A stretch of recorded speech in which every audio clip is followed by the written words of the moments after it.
Magandang araw, magandang hapon at magandang gabi sa inyong lahat. Muli po, Coach Oli, News PH. Huwag pong kakalimutan ha, mag-subscribe po doon sa mga hindi ko pa po subscriber. Again, ang aking bagong Facebook page, bagong TikTok, and bagong YouTube channel ay Coach Oli News 2. Ito po yung pangalawa.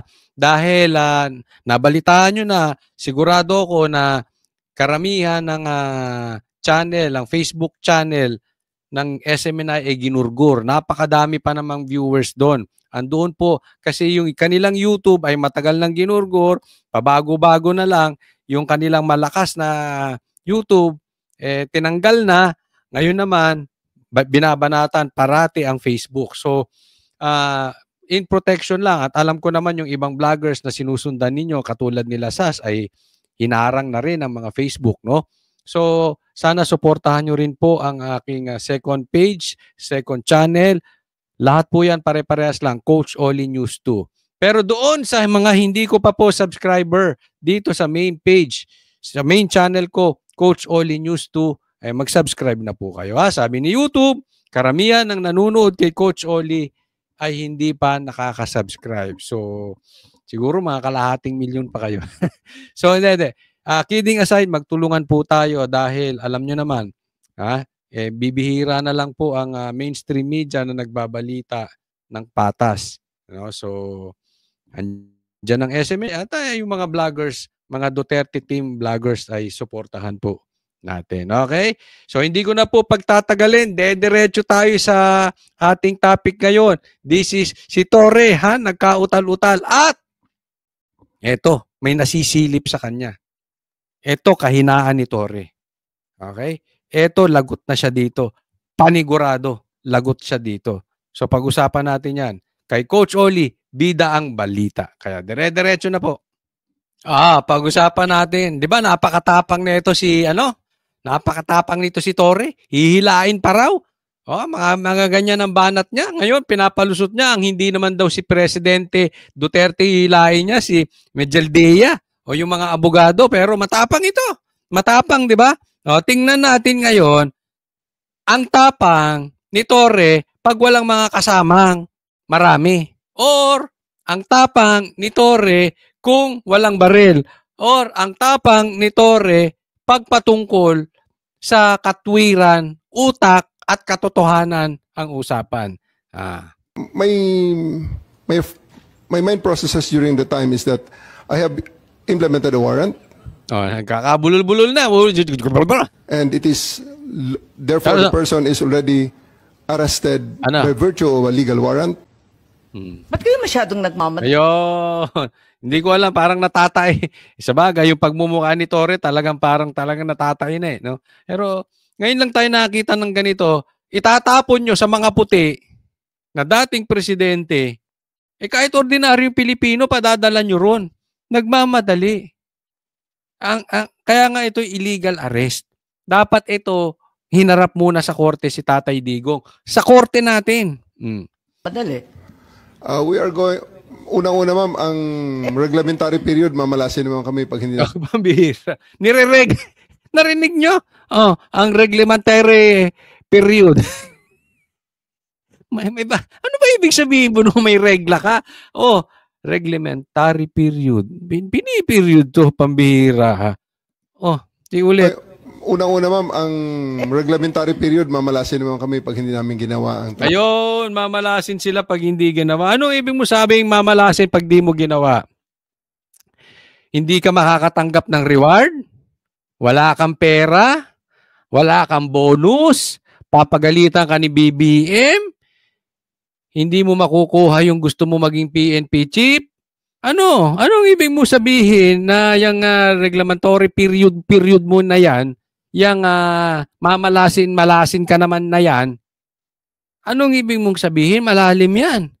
Ibig niya ang datingan kasi nito, yung ine-expect niyang makuha ay hindi niya makukuha. Sa akin lang mamalasin siya. Swerte na eh. Swertin mo na, nahuli mo na si Tatay Digong.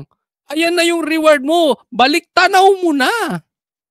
Tanaw mo na. Mawawala pa. Sabaw na natapon pa. Di ba? O, kayo. Ayan na yung sabaw, hihigupin mo na lang. O. Natapon pa. Tore, nagtatanong lang. Total galing sa'yo. Ano bang kamalasan yung sinasabi mo? Bakit? Anong reglementary period? Reglementary period. Reglementary period. Hindi, simple Amy. Nire-regla yan. No, pag matatandang ganyan na nabubuhay sa baril, nire-regla siguro yan. Yung puro pahuli. Pahuli ng alanganin ng warrant. Period yun. The Article Dahil 125. sinabi na nga ni Executive Director sa ating PCTC, na diffusion lang naman yun eh. Wala nga commitment pinag-uusapan dun eh. Wala nga red notice, pambira eh. There is a warrant. Tagal-tagal na ni Arnie Tevez eh. Wala pa rin, di ba? Oo, di ba? Totoo. Ang tagal na ni Tevez. Di ba buti pa nga yung ibang bansa, nililitis pa, tinitingnan. Ito bang kaso ni Tevez ay talagang nangyari? Talagang matibay ang ebidensya? Ito ba ay may reasonable doubt? O ito ba ay may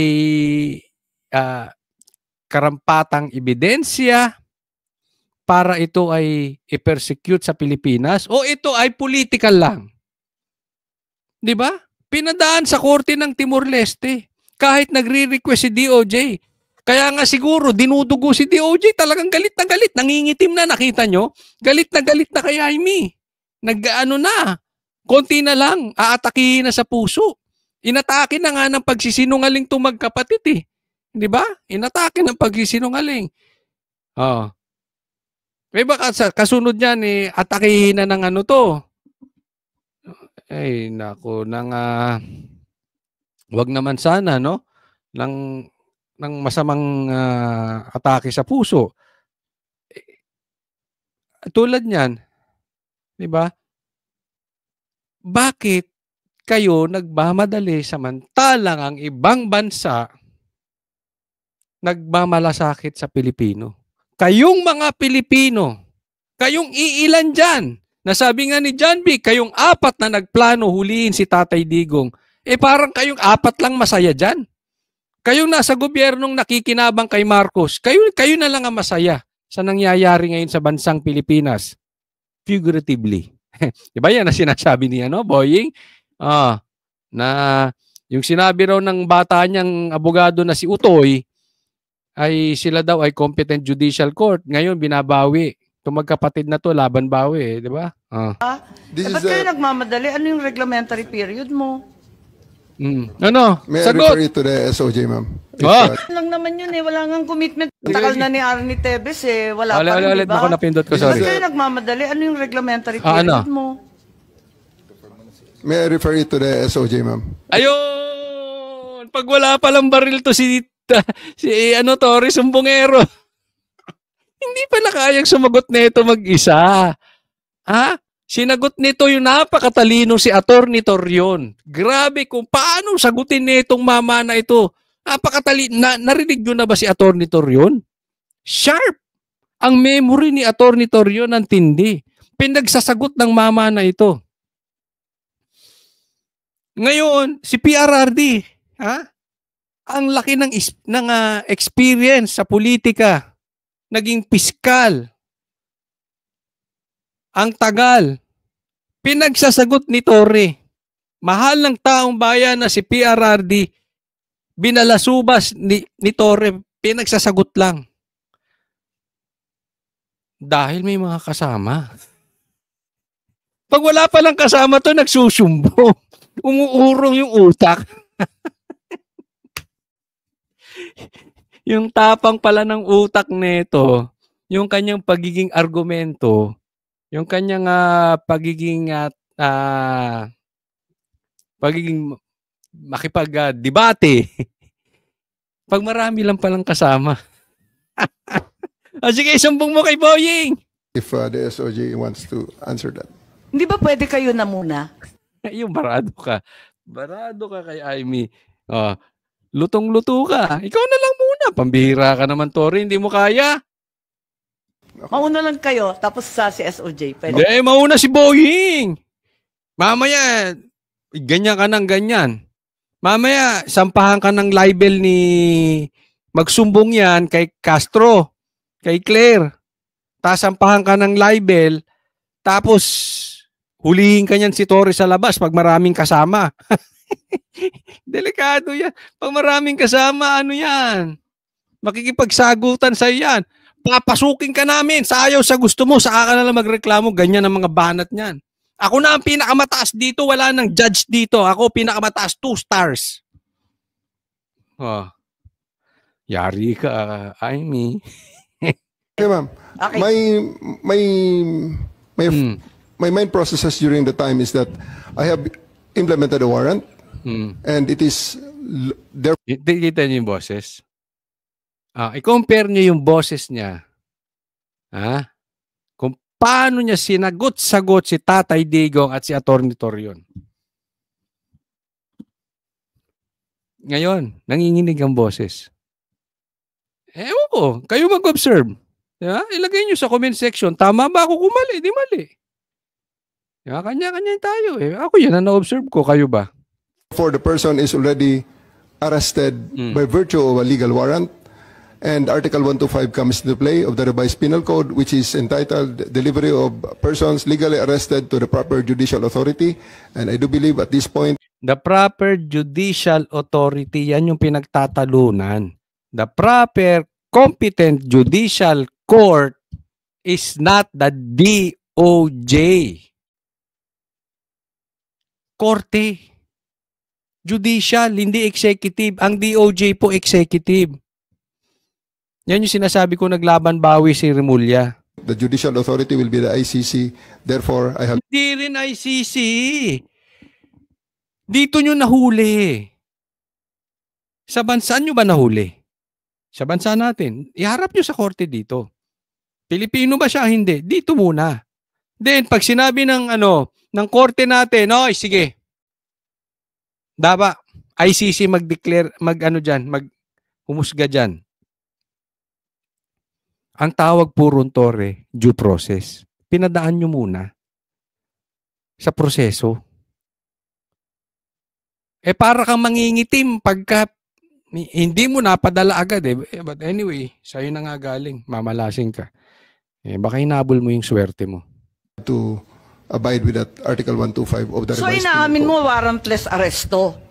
Kasi yung Article 125 ng RPC does not apply kung may warrant. So yung 125 kasi ng RPC or Revised Penal Code, warrantless arrest. Ibig sabihin, pag inaresto ka ng walang warrant, dapat dalahin mo agad sa proper authorities. Dalhin mo sa pulis, tapos dalhin nyo agad sa korte. Para nang sa ganon, hindi ka ma-illegal kidnapping.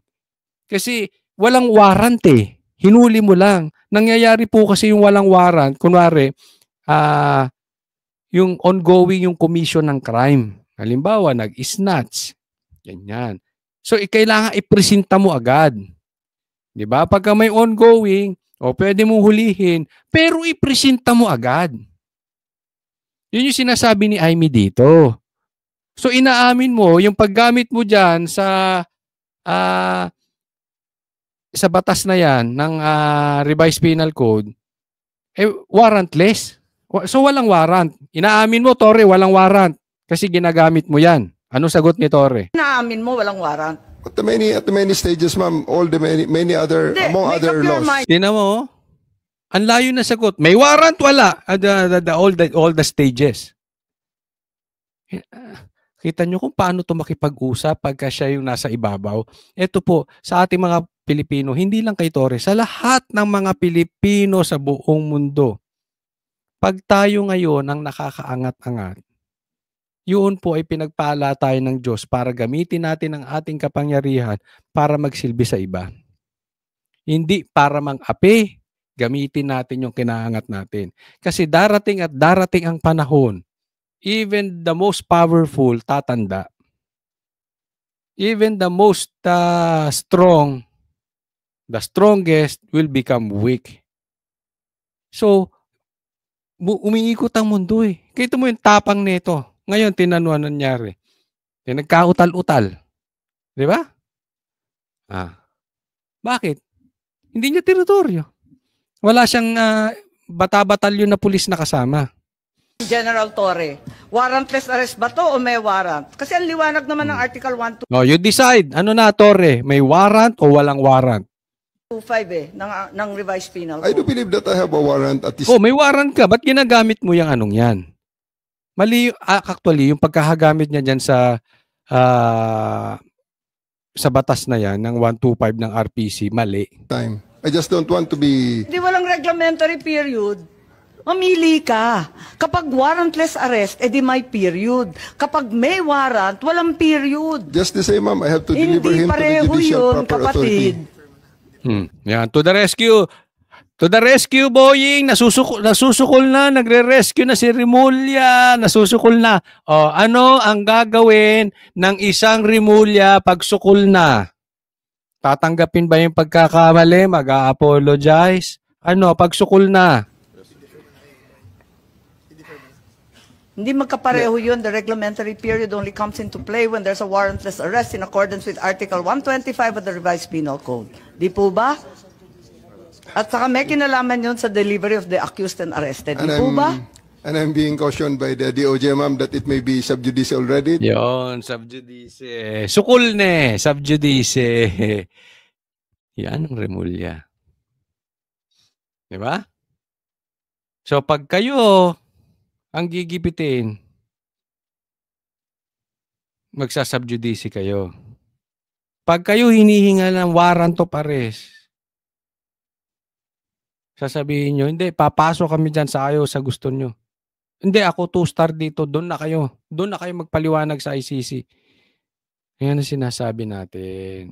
Di ba?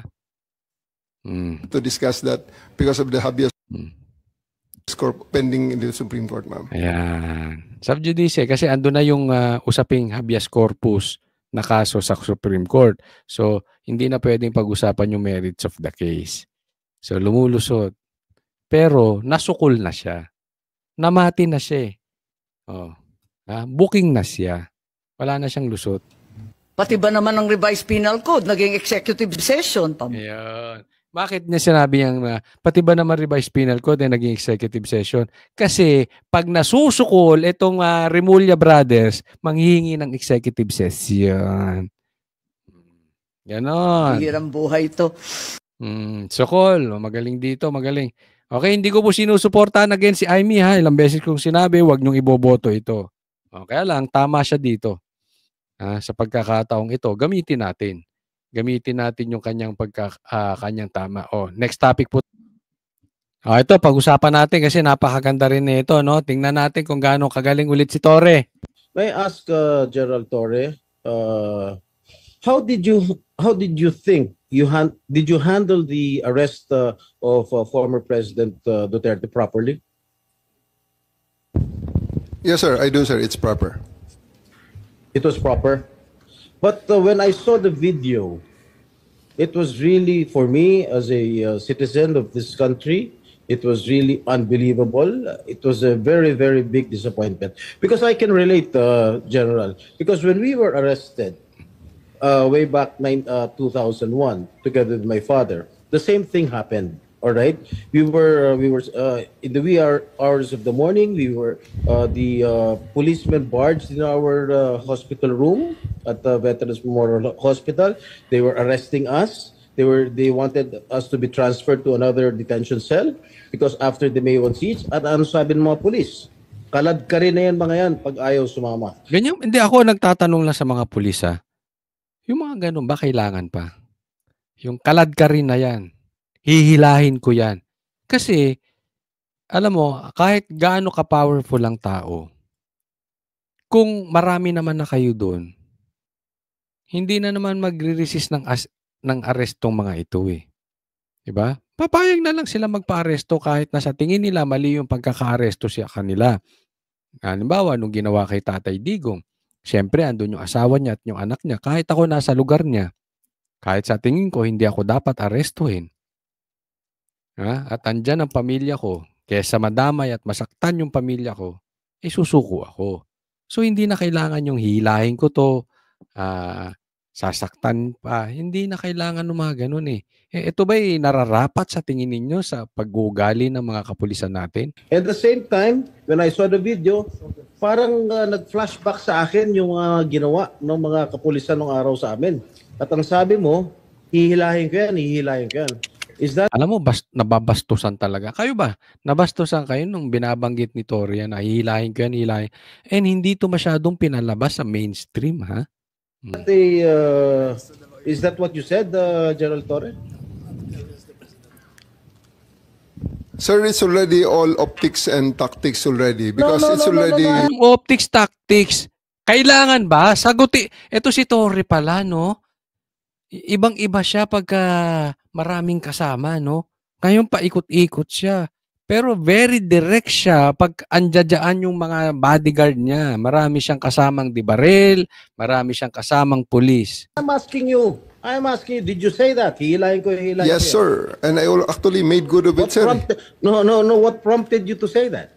Sir, I made good of it, sir. Sabi ko, sir, hihilain ko yan. And I went back to AS Medialdea, handcuff him. Bakit mo nga sinasabi? You know, your statements based on the video may reflect the PNP as an institution. Correct. Yun ang sinasabi ko. Alam mo, may mga kaibigan tayong pulis at nakakausap ko, sinasabi nila mali itong ginawa ni Torre. At naiinis sila dahil nga damay sila eh. Ako naiintindihan ko yung mga pulis. Parang yung mga fake news vloggers ni Marcos, nadadamay tuloy. Tapos kaming sinisisi mga Duterte vloggers. Nadadamay. Same thing sa pulis. Nagagalit sila. Mali yun. Hindi mo kailangan gawin yun sa dating presidente, all the more sa matanda. Hindi naman kailangan eh. Ang dami-dami nyo na doon. Baka sabihin lahat ng ating mga kababayan, ganyan pala yung mga pulis. Masyadong wala man lang respeto sa matanda, sa isang dating pangulo. Ganon din ang ginawa sa amin eh.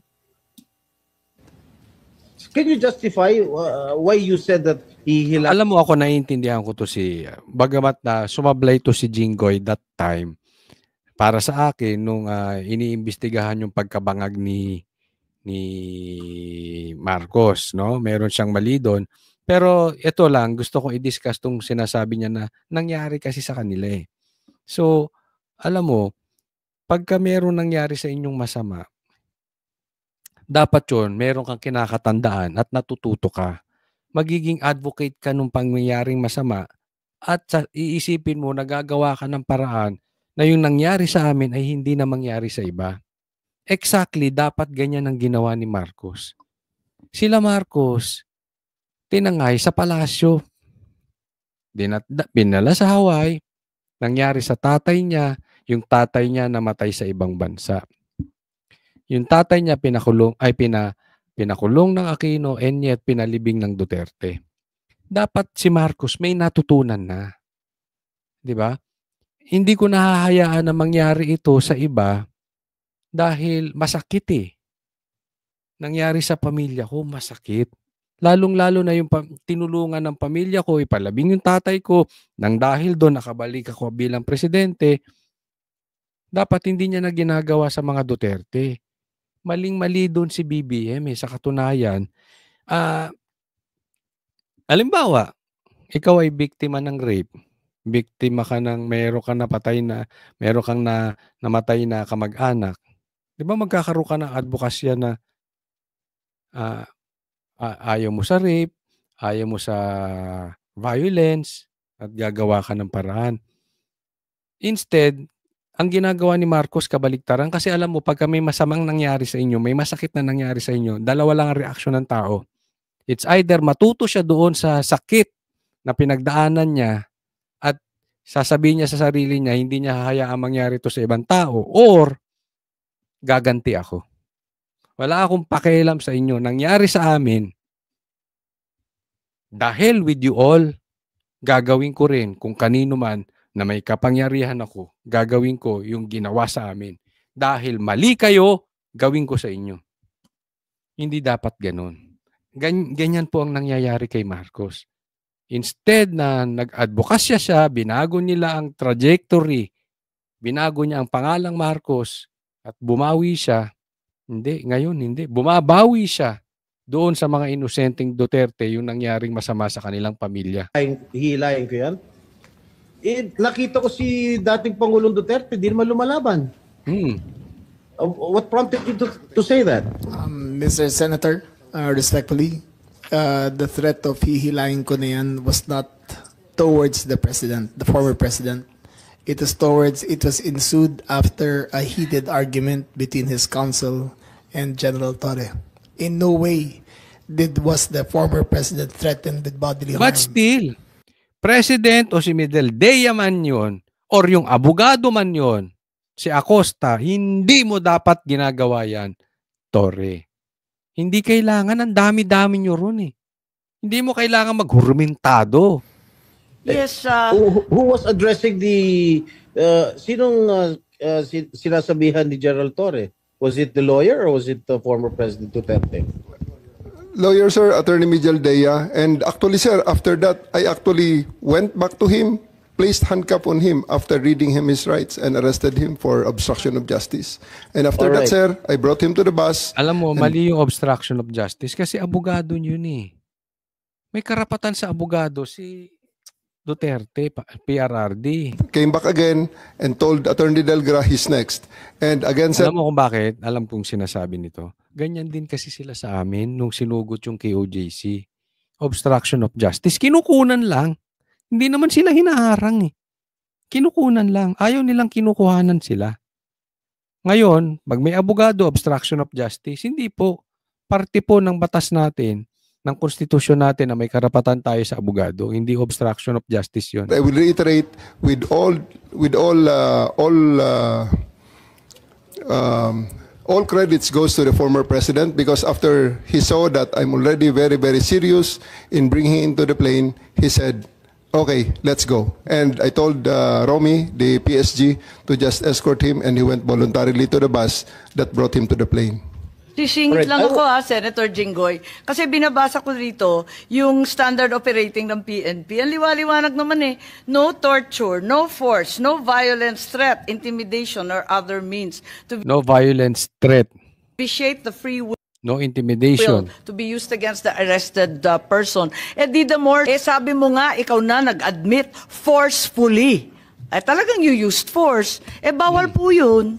Bawal. Illegal yun, Torre. It is, I placed E.S. Mijaldea under arrest for obstruction of justice. Sabi And- nga ni Senator Jinggoy, hihilain mo pa. Yes, ma'am. I did because I have to get into their heads to make them to make it. Hindi mo na very, kailangang hilahin. Kung pupusasan mo.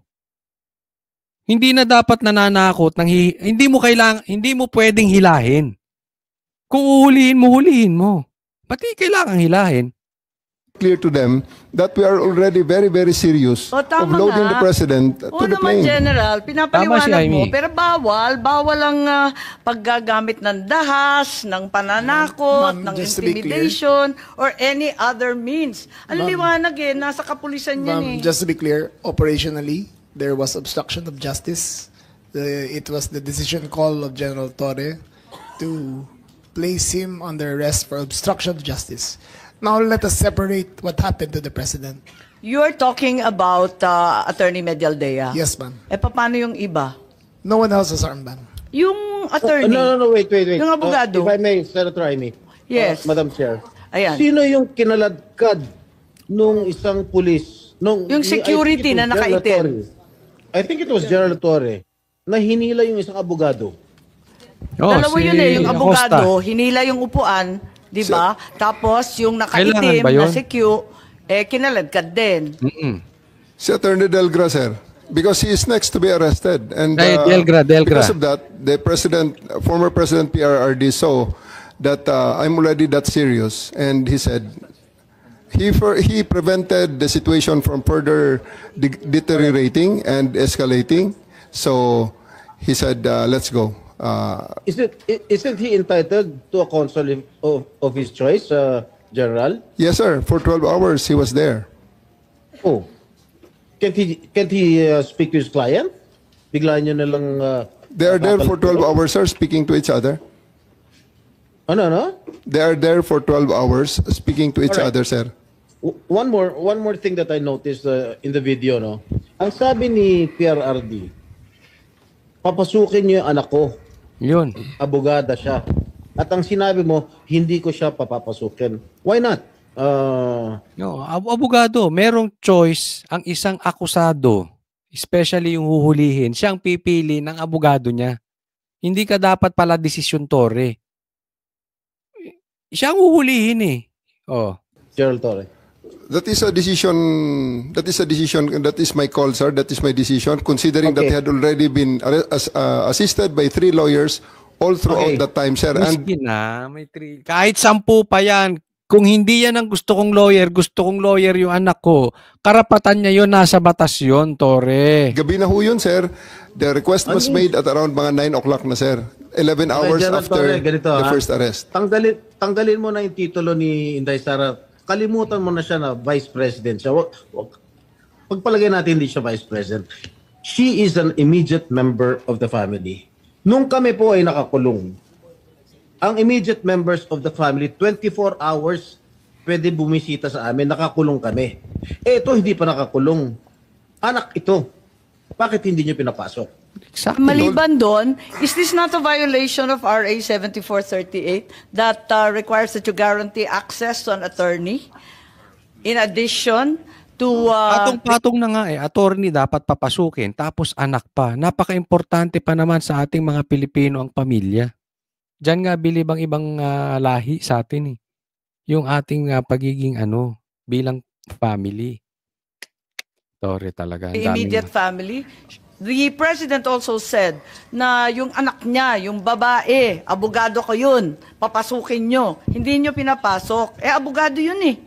Actually, sir, Exactly. first to answer the question of Senator Estrada, sir.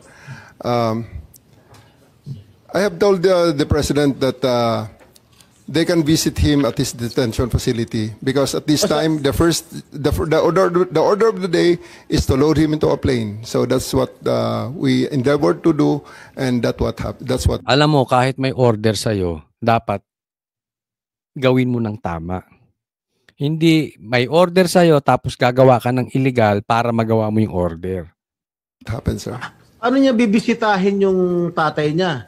Sa Netherlands. Hindi naman dito tinray eh. Kaya nga, exactly. Hindi naman dito kinasuhan. Parang hindi Sa ibang nag-iisip to bansa si Tore. Oh. Bakit hindi niyo man lang binigyan ng kortesiya yung anak na isang abogada na magkukonsulta? Katulad nga na sinabi ko kanina, yung mga nakakulong nga, 24 hours pwede bumisita ang immediate members of the family. Bakit ito hindi pa nakakulong, hindi niyo pinapasok yung anak? Sagot! Permission at that time, sir, is to deliver him to the My God. body who Kahit issued the anong warrant, mangyari. sir. Paulit-ulit si Tore, napansin nyo? Yung obligasyon niya. Yung obligasyon mo, hindi dapat gumawa ng illegal. Sa batas yan. Nasa batas yan, General. Immediate members of the family, lawyers, priests, etc., etc. I should know. Nanggaling ako dyan. Tapos ito, hindi naman nakakulong.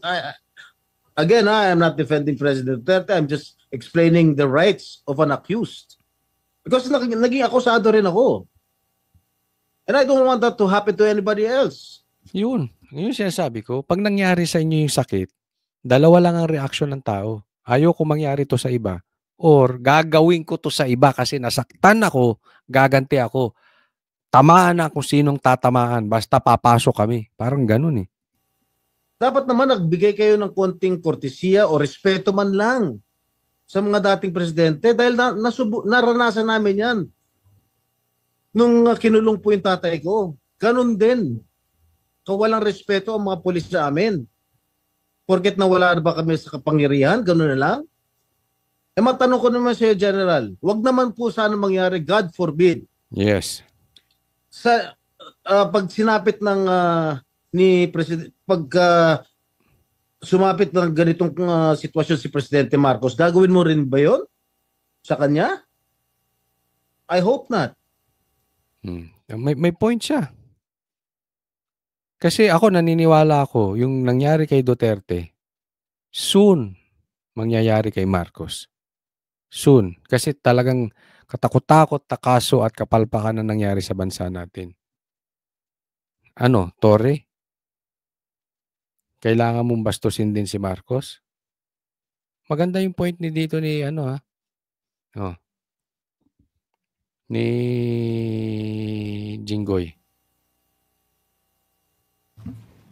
Ang liwanag po ng batas, kung ma-follow up ko lang si Senator Jinggoy, tama po siya. Hindi lang yung immediate family, medical doctor, pare or religious minister, any national non-government organization, ang CHR, international non-government accredited by the Office of the President. Lahat yan may access, pero pinagbawalan ninyo. On 2 counts, immediate family na, abogado pa niya. Bakit ganun? Ma'am, I think that's sub judice. I think we should be Again, Remulla to the rescue. Pag nasusukol, sasabihin sub judice. wary of many of the things we mentioned. Wala, wala talaga sila masasagot dito eh. Mali talaga yung ginawa nila eh. So, para wag na lang sila mapahiya sa TV, ay ano na lang nila yung sub judice. Bakit po naging sub judice yun? Ito kasi habeas corpus po ang petition. So everything about the arrest will be asked by the Supreme Court.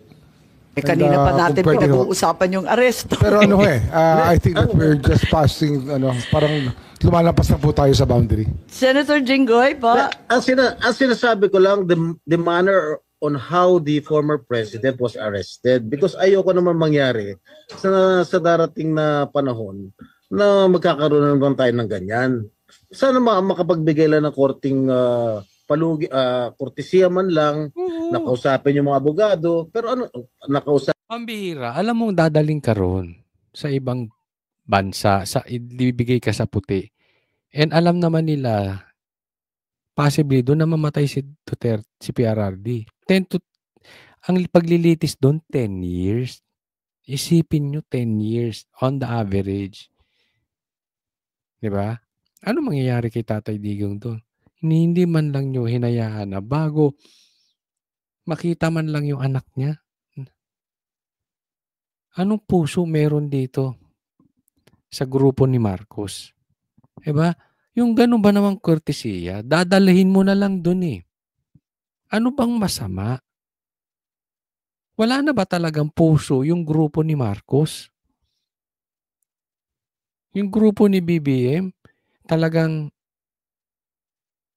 basta lang magawa na nila yung pangarap nila sa politika, naalis na yung pagka-Pilipino, naalis na yung pagkamasa, naalis na yung pagkataong bayan at nawala ng